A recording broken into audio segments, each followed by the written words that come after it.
All right, diving right in. Today we're tackling some seriously beefy vocabulary straight from Day 13, Unit 4, 115 Gridre, those essential English words for postgraduate entrance exams. Yeah, it's a pretty intimidating chunk of material when you first lay eyes on it. Oh, for sure. But that's why we're here, right? To dissect this monster list, pull out the juicy bits, and, well, hopefully make it a little less terrifying. Absolutely. And even have some fun with it along the way. This unit throws a lot at you.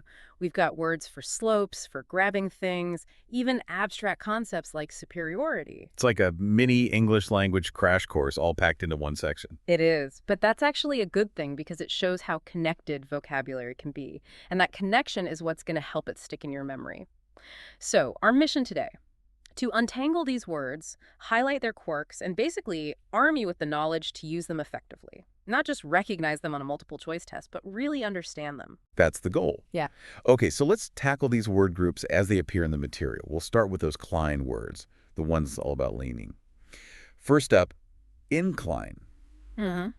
Now, as a noun, it's pretty straightforward. It's a slope, like the land inclined gently towards the shore. Right. But it gets more interesting as a verb, where it means to lean or even to be willing.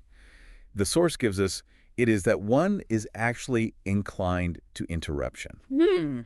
What's really cool here is that shared root, klin, meaning to lean.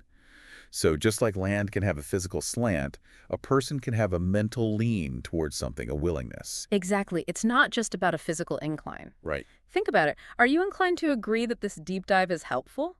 See, we've gone from a physical slope to an opinion. It's the same word, same root, different context. And you might even walk up a slight incline on your way to the library to study. Right. It all comes back to that core idea of leaning, and that connection is what will help you remember it. It's a good way to think about it. Now, what goes up in incline? Must come down. Exactly. And that brings us to decline. As a noun, it's the opposite of incline. A decrease, a reduction. Like jobs in manufacturing has steadily declined. Right, a downward trend. And then as a verb, it means to refuse. Like Microsoft declined to comment or to actually go down. It's that opposite movement from incline, literally and figuratively. Totally. You might have to decline, let's say, an invitation to go out because you have to study for this exam. Makes sense. That's a refusal. Or, maybe the number of spots in that postgraduate program might decline this year. Oof, wouldn't want that. No, that's a reduction. And see how both meanings share that idea of moving away or down from something, whether it's an offer or a previous state. Yeah, I get it. That's the key to remembering both uses. It's like a subtle decline versus a, blatant refusal. Exactly. But here's the thing for the exam, and this is important. Don't just memorize one meaning of decline. Be ready for both the refusal and the decrease. Because they could pop up in different sections of the exam. Good point. Now let's move on to our two words, the ones about snatching and grabbing. Okay. We'll start with snatch. This one suggests a quick, sudden action, like someone tried to snatch her purse. Yikes. It's fast. But it can also mean to quickly grab a bit of time, like I managed to snatch an hour's sleep between study sessions. Very relatable. So you see, it's like pulling something towards you, whether it's an actual object or just a bit of time. So you could say, I'll try to snatch a few minutes to review these words later. Exactly. Or picture this. A bird snatching a worm right out from under your nose. Oh, I hate when that happens. Quick, unexpected, and usually something's being taken away. Yeah. Grab, on the other hand, also means to seize something. But it emphasizes a firm hold, or maybe just an attempt to grab. The source gives us, she grabbed the chance of a job interview. Right. Taking hold of an opportunity. And then there's, the thief made a grab at my bag. Maybe they weren't successful, but it's that action of reaching and trying to hold on. I see. So you might grab all your study materials before heading out, making sure you have a good grip on them. Or, if you see your notes about to blow away in the wind, you'd make a grab for them. Right. What do you think is the main difference between snatch and grab? Well, they both involve taking hold of something, but snatch has that element of speed and usually involves taking something away, maybe even a little bit sneakily. Like a thief in the night. Exactly. Yeah. Whereas grab focuses more on the act of seizing, holding on to something, whether you successfully take it away or not, like you might grab an opportunity. Right. You wouldn't say you snatched an opportunity. No, not really. Okay, that makes sense. Next, we've got a whole bunch of words related to extending. Okay. We'll start with stretch. This one's pretty flexible, pun intended. I see what you did there. It means to extend or make something longer, like when you stretch and tone your muscles, or when you tell someone, stop stretching your sleeves. Right. But it can also refer to a period of time or an area like a stretch of land or a stretch of time. Yeah, so you might say, remember to stretch your legs during those long study sessions. Got to keep that blood flowing. Exactly. Or, this chapter covers a wide stretch of history. It's all about making something longer or covering more ground. Makes sense. Then we've got extend, similar to stretch, but maybe a bit more formal. It means to make something longer, enlarge it, or offer something. The source gives us examples like extend the children's play area, or research that extends to non-living beings. So it's about expanding the reach of something. Exactly. Like the library has extended its opening hours for the exam period. That's great. Longer time to cram. Or you might extend your best wishes to someone. Nice. That's an offering. Extend often involves a more intentional or outward action compared to stretch. Yeah, I see the difference.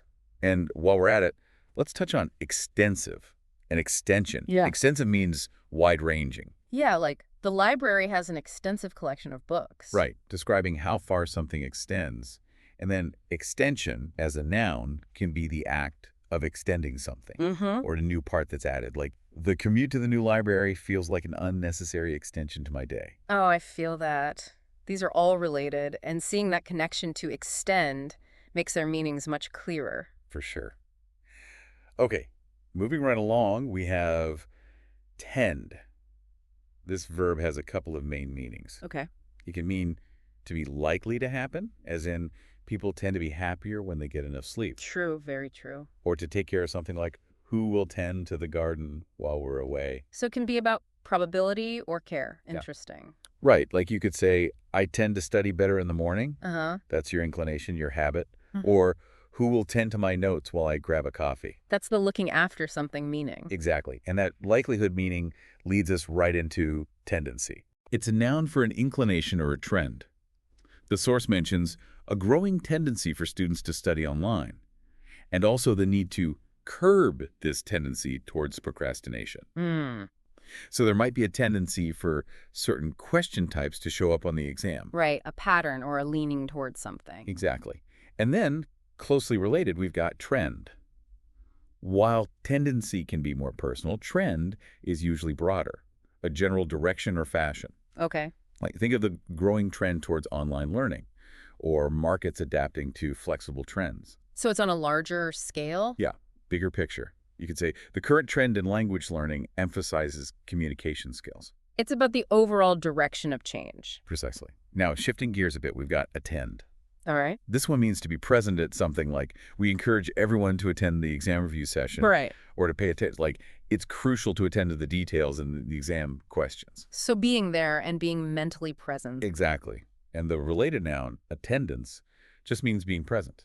Uh-huh. So make sure you attend all the practice tests. Yeah. Be there. That's about being physically present. Yeah. But you also need to attend carefully to each question, so you don't miss any details. Avoid those careless mistakes. Exactly. And your attendance record at the study group. Shows commitment. It shows commitment. Okay, next we've got contend. Okay. This verb means to assert or argue a point. Like, many experts contend that vocabulary is essential for language fluency. Can't argue with that. No, you can't. It can also mean to compete or strive against others. Interesting. You might hear, the company contends that their product is safe, making a strong claim. Right, a formal assertion. Okay, then there's intend, meaning to plan or to have something in mind. Oh, right. I never intended to miss that study session. It happens. Or, I intended to buy those flashcards, but I completely forgot. Oh, yeah, I do that all the time. It's about your purpose, what you had in mind.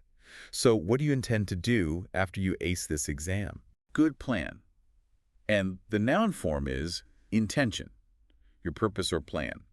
Like, my intention is to master all these vocabulary words. A worthy intention. And then there's intentional, meaning deliberate. Like, an intentional error on the exam is a lot worse than an accidental one. Oh, yeah, those are the worst. Because it means you didn't understand the concept. Okay, so we've got tend, which is likelihood. Right. Attend, being present. Yes. Contend, asserting something. And intend planning something. It's a lot to keep straight. It is, but understanding these subtle differences is key. Definitely. Now let's move on to words related to un, pretending and concealing. Okay. First up, pretend. This is acting like something is true even if it's not. We've all been there. Like sometimes I pretend to understand a concept until I can study it more. Fake it till you make it. Exactly. Or on exam day, you might pretend to be confident even if you're nervous. A little bit of acting can go a long way. It can. Then we have disguise, which means to change your appearance to hide your identity. Or to conceal something else. Like, he tried to disguise his anxiety with a smile. So it's about changing how things look to hide the reality. Exactly. It's like putting on a disguise for a costume party. You're changing your look so people don't recognize you. Makes sense. And in the same way, you could disguise your true feelings. Put on a brave face. Exactly. Next is mask. This can be a noun for something covering your face or a verb for concealing something. Okay. For example, her cheerful attitude masked her deep disappointment. Like hiding your true feelings behind a mask. Right. Just like wearing a mask covers part of your face, you can figuratively mask your emotions. Or mask your confusion by nodding along in class. We've all done it. Next up is screen. This can be a noun for a surface that displays something or a barrier. It can also be a verb meaning to filter or examine. Okay. Like, the security check will screen all bags. It's about separating or checking things. So you've got your computer screen, which displays information, but then security also screens your belongings. Right. Two different meanings, but both connected to the idea of a screen. Then we've got veil, which can be a piece of thin material worn over the face, or a verb meaning to conceal. Like, a thick fog began to veil the city. It creates a kind of mysterious covering. It does. And the opposite of veil is unveil, which means to reveal. Okay. Like the university will unveil its new research facility next month. It's like a grand reveal. It is. And lastly, for this group, we have conceal, which means to hide or keep secret. Okay. Like, she tried to conceal the fact that she hadn't studied for the exam. Oh, no. It's straightforward hiding. It is. So we've got a lot of words here about hiding things. Yeah, a whole bunch. But the way they hide and the context are what's important. Right. It's not just about memorizing the definitions. Exactly. You need to understand how these words work in different situations. Okay, now let's shift gears to words related to revealing, and detecting. Right. We'll start with reveal, which means to show or make something known. Like, the study results will reveal some interesting patterns. Bringing things to light. Exactly. And the related noun is revelation, a surprising discovery or disclosure. Oh, like a plot twist in a movie. Exactly. The answer key will reveal whether you got the question right. It's about making something public or known. Makes sense. Then there's uncover, which means to remove a covering or to discover something that was hidden. Right. The source gives us, researchers are working to uncover the causes of this disease. It's about bringing something hidden into the open. It's like, uncovering a long-lost artifact. Exactly. You're revealing something that was previously concealed. Then there's disclose, which means to make something known, often information. Like, companies are required to disclose their financial records. It's a more formal way of saying reveal. Right. You might have to disclose any allergies on a medical form. Important information. It is. Now, enclose is a bit different. This one means to surround something or to include something with something else. Okay. Like, please enclose a copy of your transcript with your application. So you're putting it together with something else. Exactly. And the related noun is enclosure, which can be an enclosed area or something that's included with something else. I see. So when you mail your application, you want to make sure to enclose all the required documents. In the envelope. In the envelope, the enclosure. Got it. And finally, we have detect, which means to discover or notice something, often something that's subtle. Like, the sensors can detect even small changes in temperature. And we've got related words detector and detective. A smoke detector helps to detect fire. Right. And a detective tries to detect clues. They're all about finding something that might not be obvious. Precisely. Can you detect any patterns in the types of questions you miss on practice tests? Ooh, good question. It's about noticing something that's not immediately apparent. So we've got reveal, uncover, disclose, enclose, and detect. all about bringing something to light, but the way they do it and what they're revealing are different. Yeah, important distinctions. Uh, Okay, let's move on to words related to location words. okay. We'll start with spot, which could be a noun for a place or a verb meaning to see. Uh-huh. Like, this seems like a good spot to take a break. It's a general term for a location. Right? You could say, let's meet at our usual spot in the library. I'll be at the coffee shop. Sounds good. Then there's potential, which can be a noun for possibility or an adjective for something that's possible. Okay. The source gives us, this research has the potential to revolutionize the field. So it's about what could be. Exactly. Like, this new vocabulary learning method has the potential to boost your score. Fingers crossed. Fingers crossed. And lastly, there's cite, which can mean a location or a website. Oh, good. Like the university's main site is under construction. Uh-huh. Often refers to a place with a specific purpose or a history. Right. So don't forget to check the university website for exam updates. Good advice. Now for citation words. First up is cite, which means to quote something or mention it as an example. Okay.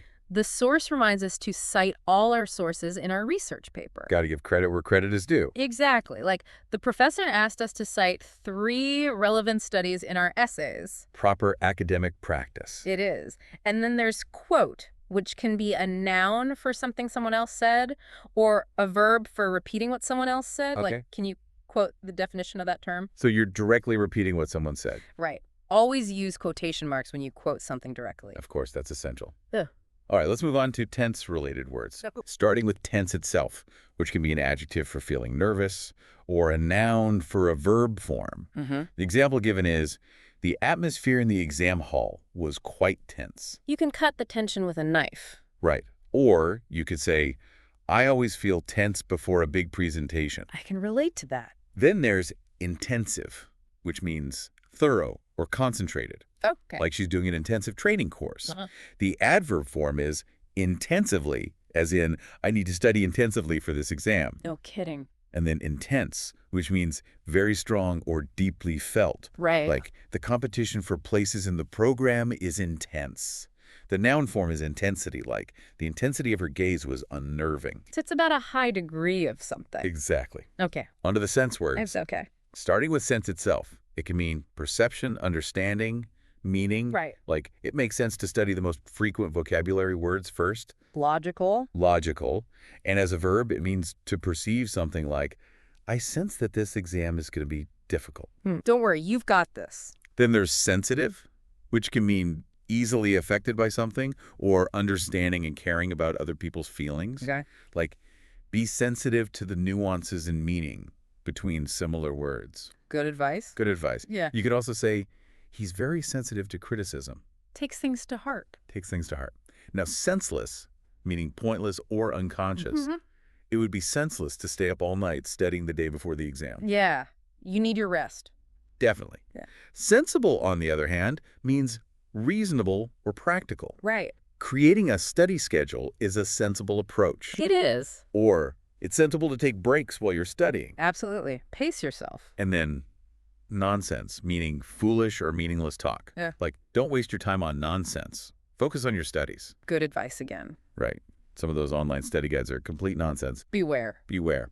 And lastly, sensation, which can mean a feeling or a feeling of excitement or interest that spreads very quickly.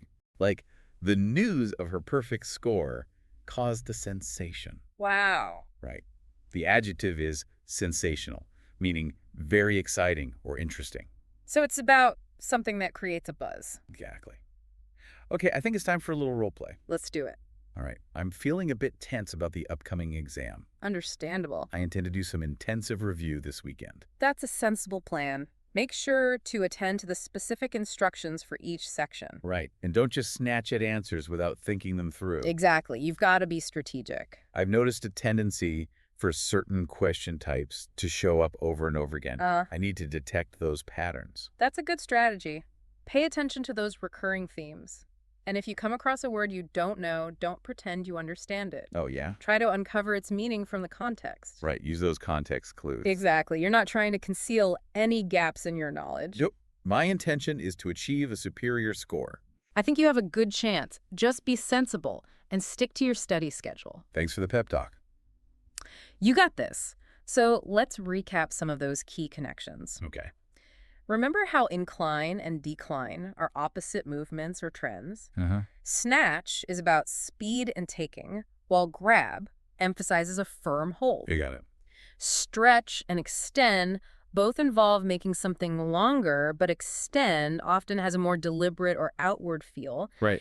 And the whole sense family of words all relate to perception and understanding, but those prefixes and suffixes add important layers of meaning. Lots of nuances to keep track of. There are. Now, for memorization, try creating silly sentences linking these words together. Like that. You know, something like, the 10th student tried to snatch a sensible snack during his intensive study session. The sillier, the better. Exactly. The more absurd, the more memorable. And of course, the best way to really learn these words is to use them. In real life. In real life. Don't be afraid to throw them into conversations or writing. Practice makes perfect. It does. Understanding how these words function in different contexts, recognizing those subtle differences, being aware of the little traps they might set in the exam, that's what's going to make all the difference. It's not just about memorizing definitions. It's not. It's about building a solid vocabulary foundation for your future studies. And your career. And your career. So as you keep studying, think about this. How can a deeper understanding of these seemingly simple vocabulary words help you not only ace the exam, but also engage with complex academic texts and express your ideas more effectively? It's about setting yourself up for success. Exactly. That's all the time we have for today's deep dive. Best of luck with your studies. We'll see you next time. Bye-bye.